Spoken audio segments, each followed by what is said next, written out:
जनपद की बुढ़ाना कोतवाली क्षेत्र में शनिवार रात हुए विवादित पोस्ट को लेकर हंगामे ने अब राजनीतिक तूल पकड़ लिया है, जिसके चलते सोमवार को पूर्व केंद्रीय राज्य मंत्री संजीव बालियान आरोपी अखिल चौधरी के घर पहुंचे थे, जहां पर संजीव बालियान ने अखिल चौधरी के परिजनों सहित क्षेत्रीय लोगों से इस मामले को लेकर बातचीत की है। बालियान ने बड़ा आरोप लगाते हुए कहा कि हंगामा के दिन सड़क पर इकट्ठा हुई 10,000 लोगों की भीड़ ऐसे ही इकट्ठा नहीं होती, जिसके पीछे साजिश नजर आती है। पूर्व मंत्री संजीव बालियान ने इस घटना को लेकर कहा कि 5 से 10,000 की भीड़ द्वारा उसे उस दिन कस्बे को बंधक बना दिया गया था। वहीं बालियान ने बिना नाम लिए सपा सांसद हरेंद्र मलिक पर भी निशाना साधा, कहा कि 10 सालों में अब तक शांति बनी हुई थी, लेकिन आप खुद देख लीजिए। बालियान का बयान आपको अब सुनाते हैं।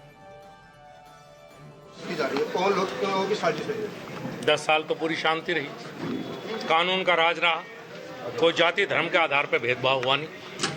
एकाएक जिस तरह से बुढ़ाना कस्बे में 5 से 10,000 की भीड़ के द्वारा कस्बे को बंधक बनाया गया, रास्ते रोक दिए गए, यहाँ प्रवेश त्यागी जी के आवास पर पथराव और आगजनी की गई। ठीक है, एक टिप्पणी गलत की थी अखिल त्यागी ने, उसको पुलिस ने जेल भेज दिया। लेकिन इस तरह की घटना जो हुई है ये 10 साल से मुजफ्फरनगर में सुनाई नहीं देती। पुलिस अपना काम करे, जो आगजनी करने वाले हैं, जो पथराव करने वाले लोग हैं, मुकदमा दर्ज है, उन पर भी ऐसी सख्त कार्रवाई हुई जैसे अखिल त्यागी के ऊपर कार्रवाई की गई। तो आज पुलिस द्वारा कहा गया है कि कार्रवाई करेंगे, हम कल तक उसकी प्रतीक्षा करेंगे क्या कार्रवाई होती है, फिर कस्बे के लोग दोबारा बैठेंगे और कस्बे को अराजक तत्वों के हवाले नहीं किया जाएगा। जनपद में कानून का राज था और कानून का राज रहेगा। किसी के दबाव में आकर पुलिस प्रशासन कोई कार्रवाई ना करे, जो निष्पक्ष कार्रवाई वो करे और कानून का राज दोबारा स्थापित करे। 2 योजनाओं में प्रतिनिधि रह चुके हैं, 2 योजनाओं में उस समय बड़ी शांति रही है, लेकिन अभी अगर माहौल खराब होने लगा है, किस नजरिए देखते हैं आप? इसी नजरिए से देखता हूँ कि जो इस तरह के अलगाववादी किस्म के लोग हैं, जो जनपद को शांत नहीं रहना चाहते, वो अपने मकसद में कामयाब हुए थे और उसी का परिणाम शायद ये आज है।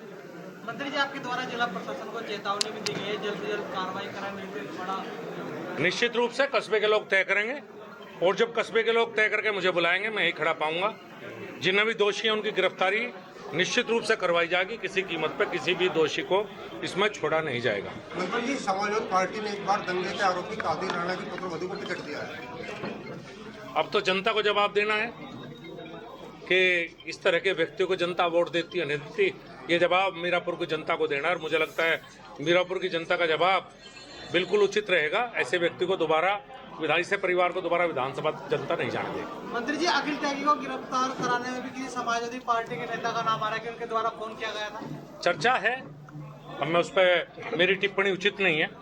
मैं तो ये कहता हूँ कि अगर अखिल त्यागी की गिरफ्तारी परिवार के द्वारा की गई है तो जो परिवार की तरफ से मुकदमा दर्ज है उस पर भी उसी तरह से पुलिस गंभीरता दिखाए और कार्रवाई करे। ये ना समझे कि भीड़ तंत्र एक ही तरफ है, दबाव हम भी उतना डाल सकते हैं। मंत्री जी, क्या कहेंगे, इतनी भीड़ एकदम इकट्ठा हो क्या ये पूरी प्लानिंग के तहत? साजिश है जी, साजिश के बिना 5-10,000 लोग इकट्ठा नहीं होते। ये कहीं ना कहीं ऐसी साजिश है।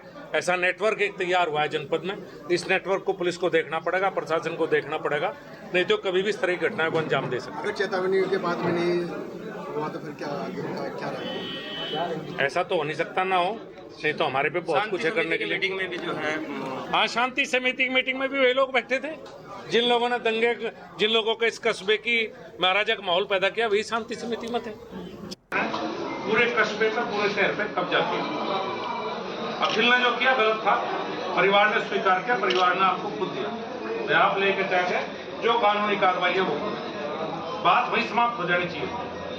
बहुत से लोग हैं जो अलग अलग फॉर्मेट करते हैं, उनमें तहरीर भी आती है, तहरीर आने के बाद जो पुलिस न्याय संगत कार्रवाई करती है। लेकिन उसके बाद जिस तरह से इस कस्बे पर कब्जा किया गया भीड़ के द्वारा और भारतीय जनता पार्टी का कार्यकर्ता जिस तरह से इसके घर पे पथराव किया गया, आप सोचिए उस समय जब आप ही गिरे हुए थे, उधर आपकी बात थी, अगर शहर के कुछ और निकल जाते इस समाज के, हिंदू समाज के, तो उनके साथ क्या होता, उनके साथ क्या किया जा सकता था।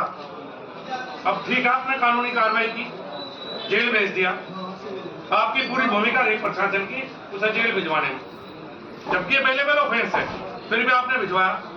पर जवाब इस बात का चाहिए कि जिन्होंने पथराव किया वो बड़ी घटना है, कि किसी ने एक लाइन लिखी वो बड़ी घटना है, उन पर क्या कार्रवाई की आप लोगों ने? पथराव वाले क्यों गिरफ्तार नहीं हुए आज तक?